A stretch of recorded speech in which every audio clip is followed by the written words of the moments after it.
Hello বন্ধুরা, আজকের ভিডিওতে সবাইকে স্বাগতম। আজকের ভিডিওতে আমরা দেখাবো একটি শক্তিশালী 4x4 ট্রাক্টরের অসাধারণ কাজ এবং মাঠে এর পারফরমেন্স।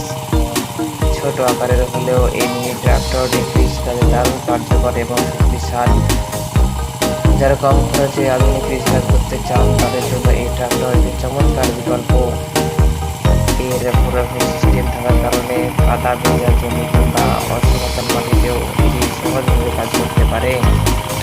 শক্তিশালী ইঞ্জিনের কারণে জমি চাষ, মাটি প্রস্তুত করা এবং বিভিন্ন কৃষিযন্ত্র পরিচালনা করতে কোনো সমস্যা হয় না। আপনারা দেখতে পাচ্ছেন মাঠের মধ্যে ট্রাক্টরটি খুব সুন্দরভাবে কাজ করছে। ছোট আকারের কারণে সরু জায়গাতেও এটি সহজে করানো যায় এবং বড় ট্রাক্টরের তুলনায় জ্বালানি খরচও অনেক কম, ফলে কৃষকের সময় এবং খরচ দিতে হয়। আপনাদের বললেই বিশ্বাস করবেন না, 1 লিটার দিলে 1 বিঘা জমি অনায়াসে চাষা হয়।